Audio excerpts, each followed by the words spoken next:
we have the illustrious, you know this actor. He is an actor in some of your favorite movies. David Dastmalchian. You probably noticed him in The Dark Knight in an incredible, in a small role, but incredibly memorable. Everybody remembers that scene from The Dark Knight with Batman and Harvey Dent's interaction with one of the Joker's henchmen. And that scene it really stood out. It really stood out. Also, he's in the Suicide Squad as Polka Dot Man. He's an Ant-Man. He plays a character named Kurt. He was Peter DeVries in Dune, also in the upcoming Oppenheimer. And last night at the theater, I saw a new trailer. David he's in a movie called The Boogeyman, which is a Stephen King film. And he has the Count Crowley comic book that's coming out. Actor David Dastmalchian is joining us on the show. Here we go. David, thank you for David. You're here, dude. Happening, buddy. Dude, what is going on? Oh, I like the new hair. I like the new hair. Look, man, how are you? Doing great, dude. This is the thing. You are legit. Look at this background here. Look at all of you've got a rack. You have a full rack in your place. And look, Fear is the Mind Killer. Look at this amazing. Oh my God, your setup. I'm envious. Famous Monsters. That's how, look at that shelf. Look at all this cool stuff. Oh my God, David. I'm living the dream, as are you, my friend. Living the dream. Well, not just that. Another thing. I mean, I don't even know where to start to talk to you. You have so many projects coming out. Oppenheimer, your second time you're working with Christopher Nolan. That says a lot. You've got a book coming out. You're doing a book signing. I believe it's next Wednesday. Yeah. Anybody who's in LA, please come and join us. We've got the new trade paperback for Count Crowley, Amateur Midnight Monster Hunter, and this is volume 2, and the book is so beautiful. I just got to take a look at a copy before it goes to shops next Wednesday, and dude, I'm so excited. So yeah, if you're in LA, definitely come to Revenge of, which is such a cool shop. I don't know. Have you ever stopped in there? I haven't. I haven't. I mean, there's so many good shops in the world. It's one of my favorite things. It's like some people go to a new city and they go right to the first favorite Michelin restaurant or their favorite burger or their favorite museum. I'm immediately like, where is the comic shop? And then like Revenge of is one of those that I would walk into and be like, who is the mastermind mad scientist behind this place? Because it feels like it's like an old school bodega. The design is like a bodega. So the comics are lined up in like the refrigerator section in a weird way. They have a whole pinball room, which I love, old vintage video games and stuff. So yeah, come through, come say hi. I'd love to see you. Hey, what's up, man? How are you? Good. This is Alan Ng. Yeah. Hey, Alan. How's it going, man? I think we passed each other at the Elvis party, but yes, we did. Yeah. Good to see you. But where is Revenge of? What it's in Eagle Rock, and the exact address I will have by the end of this interview. All right. Well, Eagle Rock is probably good enough. Yeah. Revenge of, it's a rad shop, and yeah, I'm gonna be there signing. If you're an autograph hound and you want, please come get one of my trades and then bring, I don't know, you got a picture of Polka Dot Man you want me to sign? Bring it. You've got a, you want me to sign your foot? Bring it. I'll do it.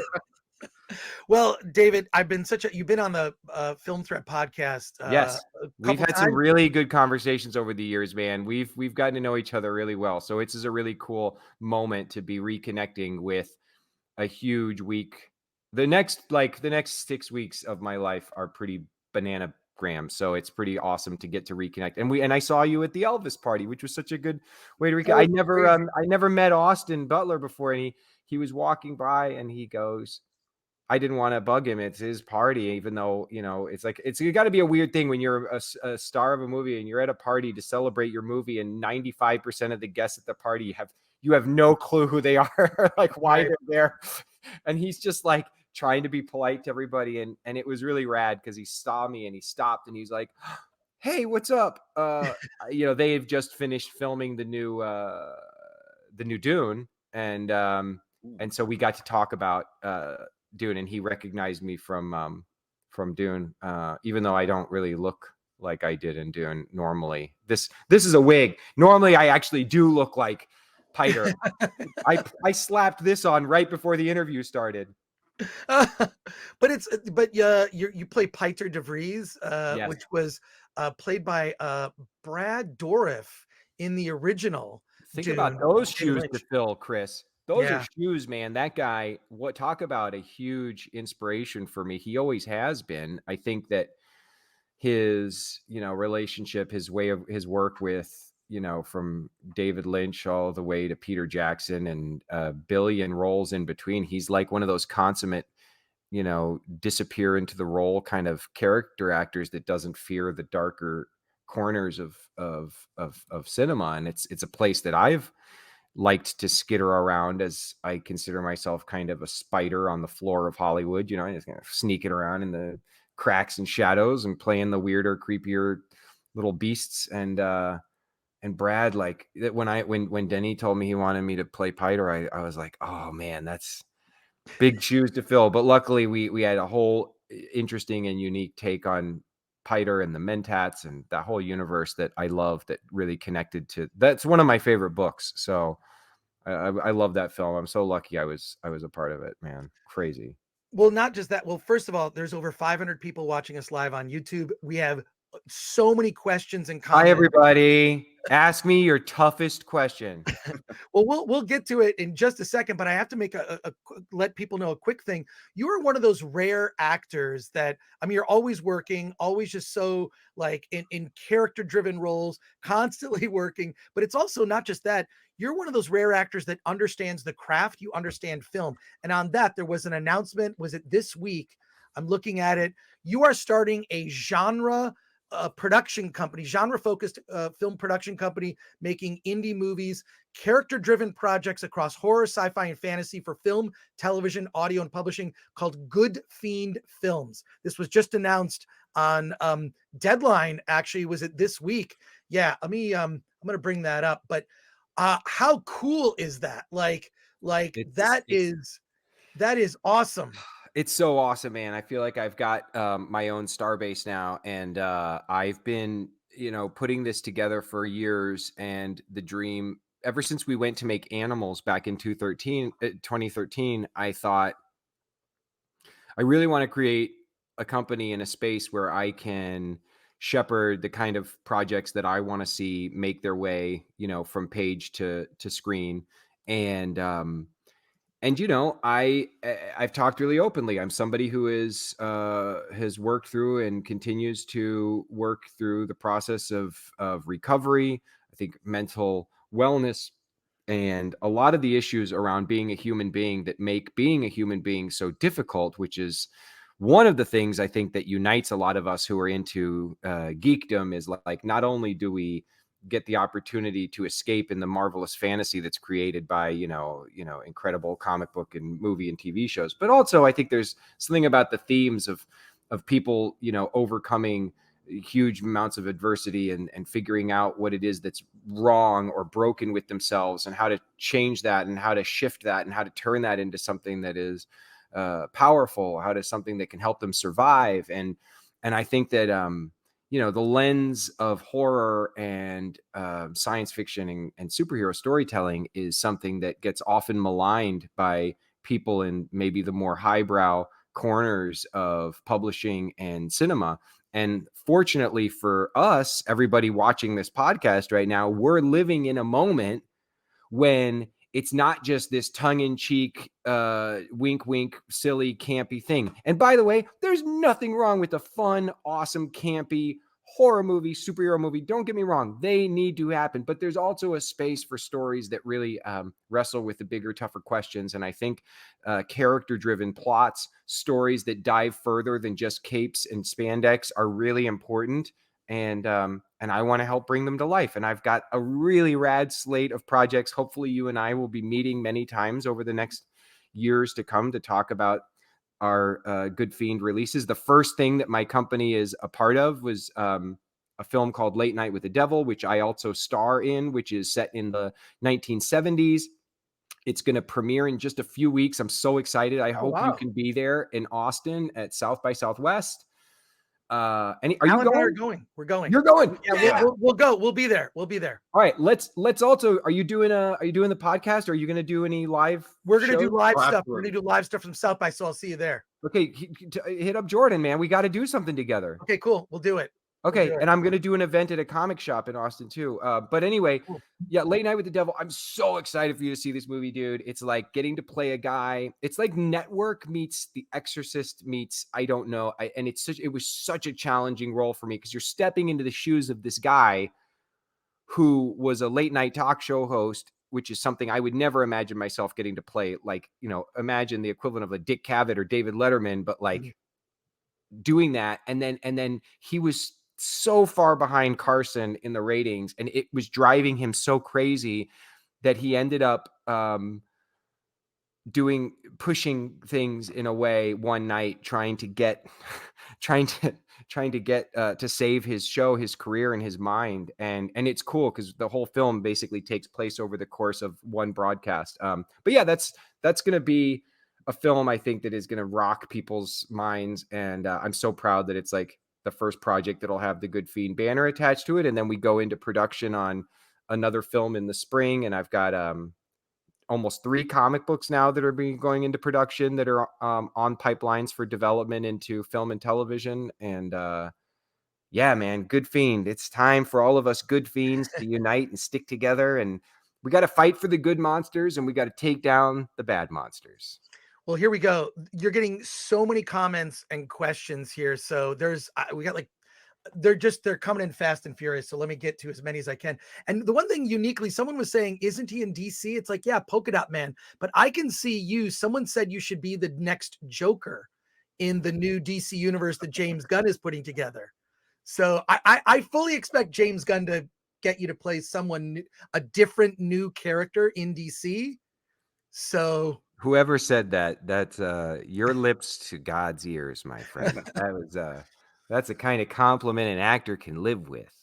All right. Or die with. That's the kind of thing you want on your tombstone. That was very lovely of you to say, if there's a space for me in the future of the world that James is creating, I'll be grateful. The reality is I already did get to play, I think, one of the coolest characters James has brought to the screen. I think that even though Abner, aka Polka Dot Man, is such an abused, maligned, picked on outcast, by the end of that film, I was so proud of the fact that we brought him to a place and that James created this arc for him where he was cool. Like, he really was pretty cool. And I remember you and I connecting after you saw the film, and you were so supportive of that, man. It meant so much to me. It was so nice when you hit me up. That was really rad. I'm really proud of that film, and I've been so lucky. You guys know that. Like, look at my life. This is the stuff that I live for, but it doesn't discount the fact that every day I don't wake up and just go, I don't know. I've been so lucky, man. I can't believe I get to play in these playgrounds, and you guys know like what's happening in just a few days. We haven't even talked about what's about to happen. Well, you're going to the premiere. I believe it's Monday, right? Are you going to be there? No, I don't get invited. We'll be at a to the world screening, premiere. though. Yeah. We'll be at a screening. We'll get to see it early. Okay. Did you see yesterday's trailer drop? Did you get a peek of my character? No. No. Oh yeah, they gave you a little glimpse of Veb yesterday on the TV spot that dropped yesterday. It's on YouTube somewhere. It was a brand new TV spot that dropped. Although someone who posted on YouTube called the character Zeb, so it was funny because I was getting messages from people all day saying like, "We see Zeb," and I was like, "Who's Zeb?" Oh, it's Veb. Oh, you guys. Okay. So are you talking Oppenheimer or are you talking Ant-Man? Ant-Man. Yeah. Okay. Yeah. They just dropped a TV spot for Ant-Man yesterday that you get a glimpse of my character, and it's not the same character I've played before. You know that? Oh, you're kidding. Oh, I didn't know that. I thought I thought it was the same character. Am I? Oh, this might be breaking something. This might be spoiler. if you're in the trailer, then it's spoiled. So, but this is your third time working with Peyton Reed. Am I about to get a phone call? All I can say is I'm glad you're in the new. Oh no, Peyton Reed is calling you right now. No, let's get to you guys. Peyton The movie that he made, it's insane. I haven't even seen the whole thing yet. I've seen what I get to see when I go to the ADR stage. I was just at the ADR stages before the holidays, like looking at these giant screens and him. It's insane. It is. I don't even know how to describe it. Marvel's never done anything like this yet, and it's yeah, and I'm super excited about who I get to bring to life. So yeah. Well, you got to tell James Gunn, look, Peyton just had me play a different character. You can play a different character in the DC universe. Look, I think there's so many characters, and I know James likes to work with, the same people a lot. So I predict 100% you're going to play someone different in the new DC universe. Let's get to comments because there are so many. Thank you, Football Frequency. I see you and I heart you. Thank you, Football Frequency. I really appreciate that. Yes, you guys, look at this.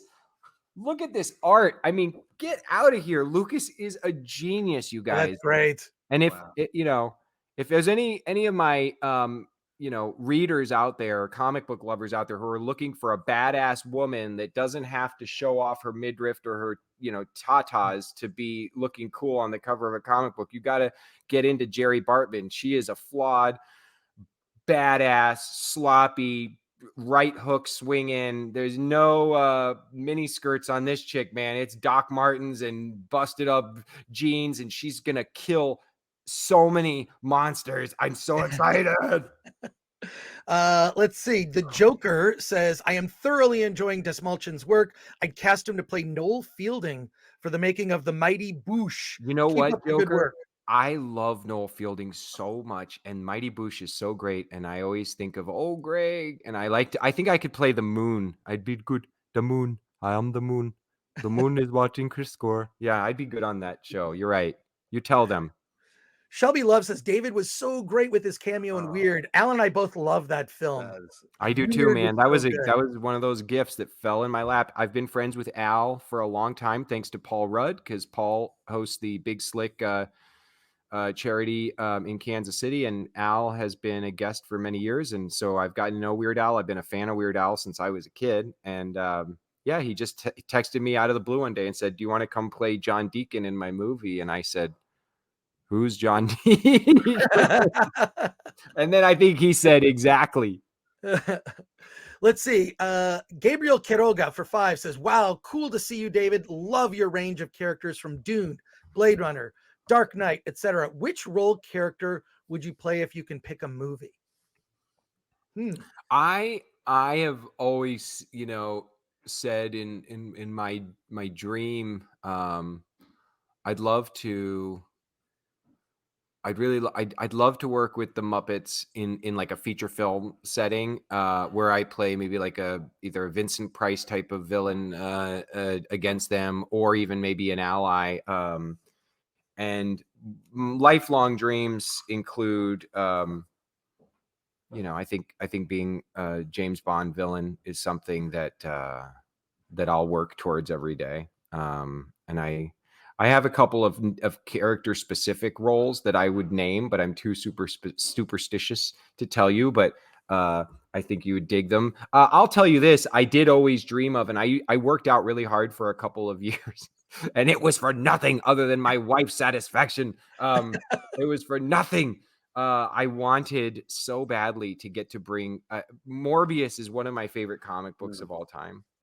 And when I heard that there was the chance that they were going to be developing that into something, I've lived with that character since I was 12. I've just been obsessed with him. But alas, that's the life of an actor, More questions. Pineapple on pizza, yay or nay, says Sokoto doesn't know. It's an important one. It is an important one. It's an interesting question. What's interesting, Sokoto, the thing with pineapple on pizza depends on the pizza. Like it really does. Like there's certain pizzas that I've had where that type of pizza, it went actually surprisingly well. And then there's some where it was disgusting, and it should have been, whoever served it to me needed to be arrested. So that's how I feel about a lot of things when it comes to pizza toppings, because I'm a bit of a pizza connoisseur. I'm an anchovy guy, but it depends on what kind of pizza you're serving it on. I don't want anchovies on a regular, style New York thin pizza. If you get me Chicago style Bacino's stuffed crust pizza, or stuffed pizza, I should say, with some anchovies in, I'll eat it. All right, next. Okay, we have so many. Really Old Movie says, what is the difference between working on a Marvel set versus a DC set? Interesting question, but there isn't. When I was working on a DC film, the only difference at that time would be that it wasn't interconnected entirely into the universe at large, only because James and Peter weren't getting to be the architects of the universe at large at that point. So that was the only difference, was that you're playing in a space that felt like its own one shot or separate issue versus, like some kind of, when you're in the MCU, what's fun about that, and what is the direction that now the DCU is headed, you don't know who could walk onto set at any point, because both companies are incredibly secretive about their surprises, even with cast. And it's like the time on, the first Ant-Man, when all of a sudden Falcon walks up to set, and I was like, oh, there's going to be scenes with Falcon. Like, what? Like, we're part of this, this network of roots that form the trees that make this big, beautiful forest. And that's what I'm so excited about with James. I can't tell you guys how freaking excited I am that James is getting to shepherd and architect this design. It's what's needed to happen.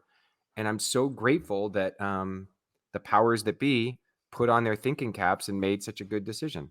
Well, you're gonna be in this new DC universe. I fully expect it. I feel like I feel like James, in a way, kind of began things with his Suicide Squad, right? I mean, there was he started a story that now is foundational to the DCU, with Amanda Waller's significance in the role that she plays, what's happening with her entire office of oversight, obviously what's going on with Peacemaker. So, but yeah, I think there's little splatterings of polka dot blood all over the DC. Well, we'll see. I think what he does with the side characters has been pretty amazing, especially with Guardians, and just the list of a lot of these titles I don't know about DC, and feeling like, yeah, if anyone could pull it off, it's James Gunn.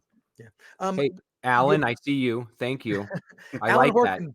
Alan Horkin says, in my head canon, Polka Dot Man survived because we never saw the body. My wife has the same opinion. David, you are a class act. Love seeing you in film, says Bad Adam 12 for 10. Thank you for that. Bad Adam. I love that. By the way, we need Bad Adam to come and whoop some Shazam ass, okay? Ike 3 for $4.99 says, how did you prepare for your role in The Dark Knight, especially the complex role of a paranoid schizophrenic? It was done so masterfully. Bravo. Thank you. I'll tell you something. You look behind me, you see, this is just a smattering of a collection of comics that have been going for my life. Wow. That's a legit collection. Look at those long boxes. That's not even, I mean, that's not even close. And it's to say to you guys that, like, spent my life, reading and caring about these characters, and especially the underworld of the DC comics. The DC villains were always my favorite. The Joker was always my favorite. And so I read anything that had the Joker appear in it that I could ever get my hands on. And, I was an actor in Chicago who had been a homeless heroin addict. For those of you who don't know, addiction nearly took my life, as did depression and mental illness. And so I spent about 5 years not acting at all, learning through recovery how to live sober, how to work with the help of mental health, mental wellness, therapy, psychiatry, etc. And I finally got to a place where I was able to get back on stage, which led me to starting to get to audition for things again. And I got a chance to audition for Chris Nolan's The Dark Knight. And I was such a huge fan of Batman Begins. And I thought, this is my opportunity. This is my one moment to make my dream come true. And you guys got to understand, it's like, this to me was like I couldn't have imagined a more dream opportunity. So I prepared so hard for this audition. And the character they were having us audition for was the bank robbers at the beginning of the film. And I got to get called back with Chris Nolan, and I had prepared a character that the way that he was written and the way that I thought about him, I just felt like I know the kind of mind that a Joker attracts. It's a line in the script, but I know that well. And I thought, like, who's, just who's serving him, who's putting their life on the line for him. And I created this whole kind of character and this identity. And luckily at the time I was devastated because I didn't get cast as one of those bank robbers at the beginning of the film. And I was really sad because I thought that was my shot. But the reality was he liked me and he was bringing me in for a different role, which he gave me. So they filmed that bank heist sequence. And I actually I'm such a fan. I used to go down to sets and stand like 2 blocks away just to see if I could get a glimpse. And I had a disposable camera at the time in 2007. And then like a few months later, they called and said, you're going to be in the movie. And it's a cool role. And I got to go be Thomas Schiff, who makes so much sense to me. It made sense. The character made sense to me, and it spoke true to the reality of the history of the comics. And it was emotional, and it was such a gift. Every role I've been given is such a gift. Every day that I'm given, considering how nearly I came to taking my own life, you guys. And if you're out there and if you're watching this, I don't care where you are. I don't care who you are. I don't care how bad you think it might be. You have to believe me and look in my eyes and trust me when I say that it is possible, and you can get help and you can get better, and you're not alone. That is one of the dirtiest, darkest tricks that this life tries to play on us, is making us feel like we're alone. I'm so glad you're here watching Chris's show, because he creates this great community that reminds us we're not alone in this. We've got so many buddies out here to help us through and enjoy and savor and celebrate fandom and geekdom. But like, if you're struggling today, no, there is help, and it's free. You can go to samhsa.gov. You can find all kinds of resources. And look, this is my cat I adopted from the set of the Suicide Squad. Do you remember this story, Chris? No. Oh, yeah. This is Bubblegum. This is Bubblegum. Yeah. Oh my God. I know that you have to go. We were yes, Caitlin. Hi. Minutes. I'll be off in. Let's do like. Do you have time, Chris? Do you want to do it? I have. Look, you've got like the questions. We've never had this many questions for. Oh, good. So I like to win quick, Chris. I'm very competitive. Tell me who I have more questions than. More than Jim Gaffigan. More than like big directors. Here's a good follow-up question. She is a polka dot cat, you guys. We rescued on the streets of Panama while we were filming the Suicide Squad. Wow. And this is her favorite place to perch, putting her dirty butthole up on my head in your face. That's what she thinks of us. Here's a good follow-up question. Fear the Turtle asks, how would you summarize working with Nolan in one word? He's my favorite director. Would love to know what it's like working with him. Confidence. If you're a soldier, one of the greatest generals you can ever ask for is one who is confident, and confidence in vision is the recipe for powerful filmmaking. And people like Denis Villeneuve and Peyton Reed and Christopher Nolan and James Gunn, the confidence in vision, the confidence and power of knowing their vision and understanding how to communicate what they need and what they want to tell the story that they're trying to tell it's really inspiring. It's why I know I'm not a director. I love being an actor.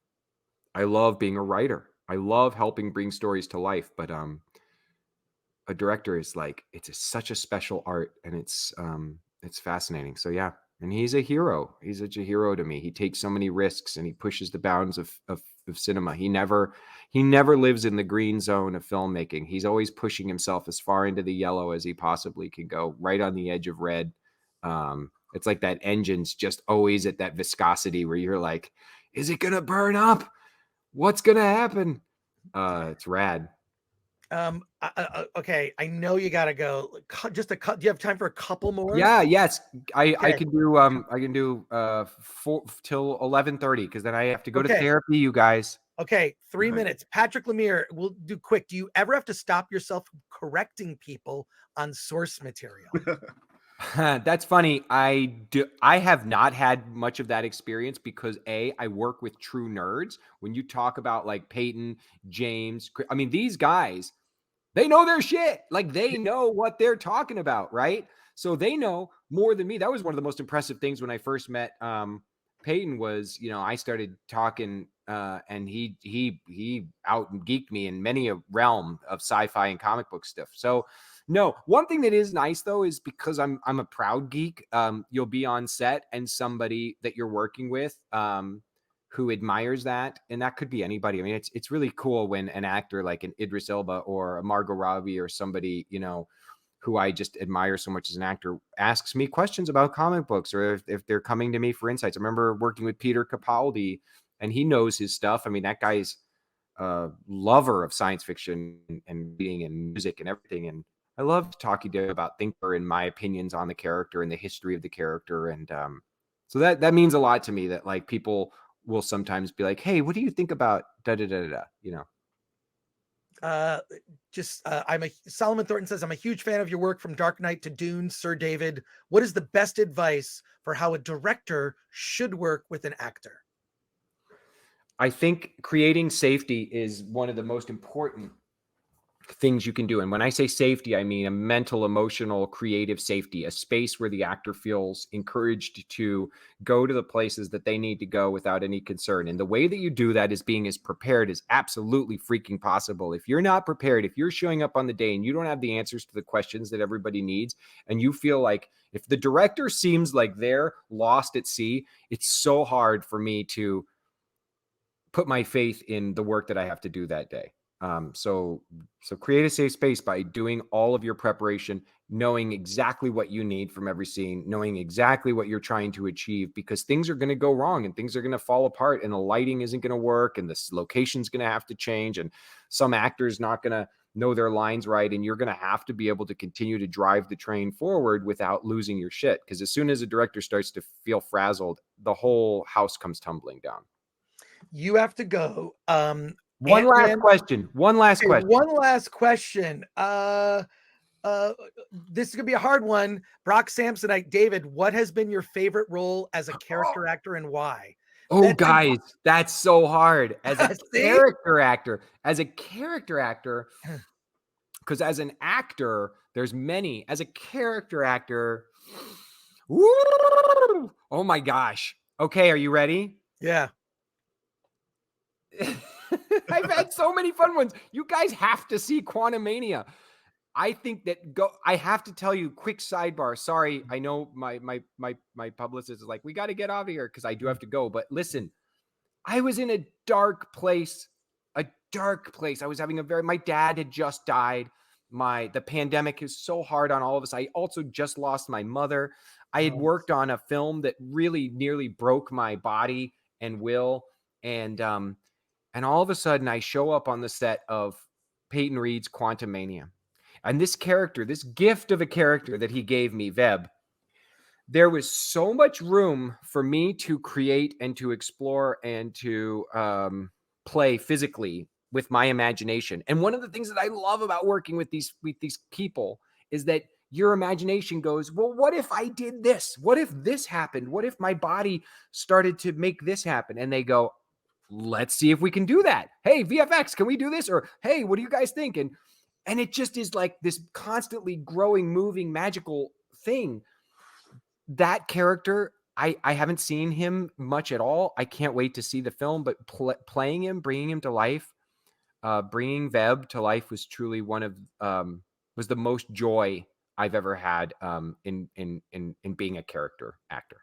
Okay. Well, we haven't seen it yet. Congratulations. Follow David on Instagram, David Dastmalchian. Follow him. Your Instagram is very active. I love it. That's how I found out about your signing. I'll see you next Wednesday for your signing. Have fun at the world premiere. I always watch those red carpets. And it's always so great to see you and your lovely wife on the red carpet. So I assume that you'll be doing an interview there. Oh, yes. And she's making her own dress for the red carpet. And it's so cool. And it's themed around my character. That's great. Yeah. That's awesome. All right, David, you got to get to your appointment. Dude, I love you, man. It's so good to see you. You're awesome. Good to meet you. Cool. All right, take care. Bye. Thanks, later. Guys.